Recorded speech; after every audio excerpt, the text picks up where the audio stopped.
Hey, what's up, guys? It's Nonstop Steph, and today I want to go over the four teams that I believe should be pursuing Jonathan Taylor the hardest, right?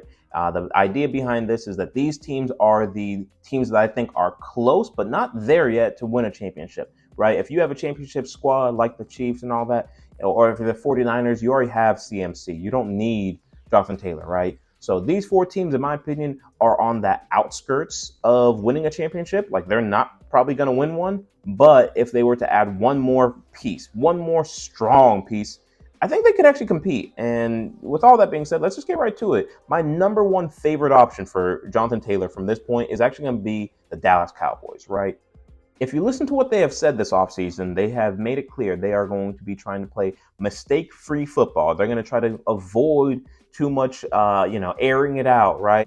Focus on the run game, right? In other words, in my opinion, they're going to try to limit how much Dak Prescott has the ball. And who better to limit Dak Prescott with than Jonathan Taylor, right? When you look at the best years of his career, it was when it was Ezekiel's best years of his career, right? So unfortunately, as it is right now, they don't have that. Now, I'm not saying any of that to like discredit Tony Pollard or anything like that, because in my opinion, the dude's good. But there's difference between good and Jonathan Taylor, right? In my opinion, Jonathan Taylor is one of the best running backs in the league. No disrespect, but I mean, the dude's a baller, but he ain't Jonathan Taylor, right? If I was the Cowboys, I would be looking at getting Jonathan Taylor because he is an every down back. You can give it to him on first down, second down, third down. You can give it to him again the next drive. As much as you want it, you can give it to him. He is deserving of all the praise that he has ever been given, right? I mean, the offensive player of the year thing, I mean, just all that, right? He deserves it. He is really about that, right? But there's also a second reason why I say the Dallas Cowboys, and it has more to do with the drama behind Jonathan Taylor and the Colts. The owner being as disrespectful as he was with, the running back position, in my opinion, when you look at the Cowboys' history, that did not exist, right? That is a team that has been very, very good with their running backs. Whether you go back, I mean, you name them, right? Now, I won't say that all of them were treated the way that Jonathan Taylor may want to be treated, but the main key is they were never disrespected, right? In my opinion, when you look at Ezekiel Elliott trying to get his contract, he got paid. He got paid, right?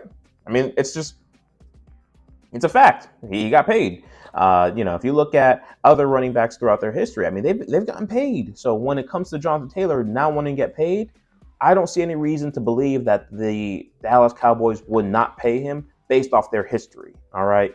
I think that they would love to have a guy like that on their team. But nonetheless, let's move on to the second team. The second team that I believe that should be going for Jonathan Taylor is the Dolphins. Again, similar to the Cowboys, I don't expect them to be trying to take the ball out of Tua's hands because we see how great his connection with Tyreek Hill and Waddle is. I don't think that they want to take that away, right? But what would make that more dangerous is a stronger running game, right? It's already bad. It's scary already, that team. How just they can blow it over the top any play, right? That team is great at the big play, but now they can kind of just chill it out a little bit, right? Every down they can actually have another threat in the backfield. The Dolphins really, really are close to being a Super Bowl team, and I think Jonathan Taylor might make them that. If you ask me, their defense is not bad. They've got great receivers. They've got great quarterback. I mean, everything about that team is good. If they improve the run game alongside of all that and can stay healthy, the health is literally the only, when you talk about the Dolphins, the only fear you talk about is health. That's literally it, right? As long as they can stay healthy, as long as Tua can be healthy with Jonathan Taylor, and come on, man, it would almost feel unfair. That offense is too explosive at that point. So for me, I would love to see the Dolphins pick him up. The third team that I think that should be pursuing him is actually going to be the Buffalo Bills. And the main reason behind that is because with all this drama that is currently going on with Stefon Diggs and whether he wants to be there or not, as it seems he doesn't want to be, that's perfectly fine. If they do end up trading him or losing him in some form or fashion, I do believe that when you look at how good this offense has been for the past couple years, especially last year, if you add another dynamic playmaker, especially there in the backfield, as a threat right now, Josh Allen is probably the biggest threat you have in the backfield. Now you add a second threat. I mean, even just in regards to just as simple as, RPOs are now more dangerous. You just add all this different big play capability by adding Jonathan Taylor. I think that's a I almost think that's a match made in heaven if I was a Bills fan. I almost think that if I was a Bills fan and I picked up Jonathan Taylor on my team, I'm already feeling close to winning a Super Bowl. They've been knocking on the door year in and year out. Picking up Jonathan Taylor might actually get you guys through the door. So if I was the Bills, I would want to be there.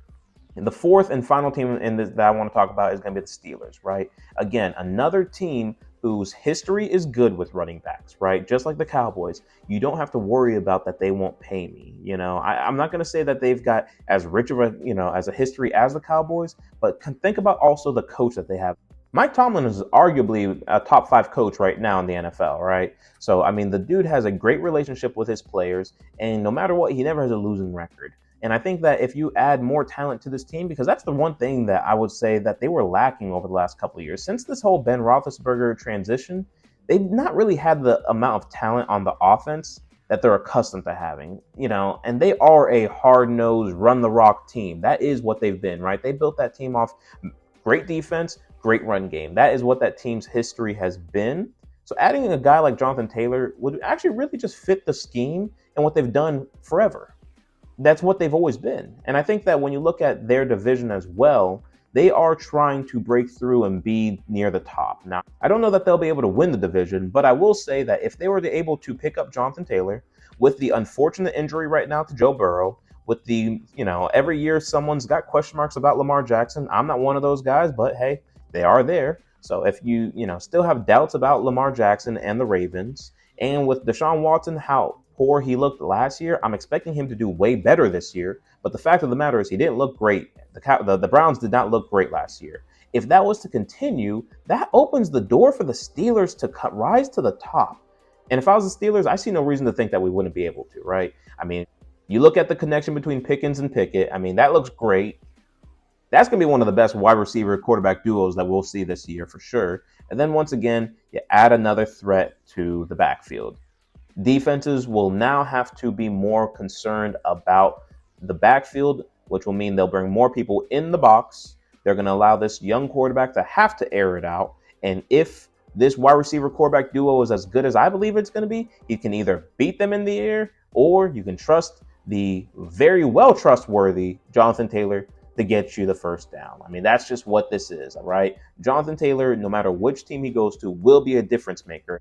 And if I was any team that thinks they are close to winning a championship, it may not be there yet. A team like the Chiefs, I don't think you guys need him. A team like the Eagles, I don't feel that you guys need him. But some of these teams who are right there on the outskirt, you might need him, and he might really get you over the top. One last reference point I want to bring up before I end this video is think about how much of a difference bringing Christian McCaffrey actually did for the 49ers. That offense was already ridiculous before he showed up. And once they added CMC, I mean, come on, man. I mean, you were watching some of these plays that Brock Purdy was doing, and he had so much options. The options were all over the field. Whether he was going to throw it to Kittle, whether he was going to hand it off. I mean, the RPOs was ridiculous. I mean, don't get me started on the weapons on the outside. I mean, that offense, literally everywhere you looked, was spread out with weapons. And I believe that if Jonathan Taylor was to go to a team similar to that same level of impact that we saw from CMC last year, there's no reason to think that he wouldn't do that again, that he cannot recreate that for another team. I mean, he is just that good. Anyways, with all that being said, of course, I appreciate you guys for listening to the end of the video, and like and subscribe. We'll keep pumping these out. I appreciate you guys, and have a great day, man. Peace.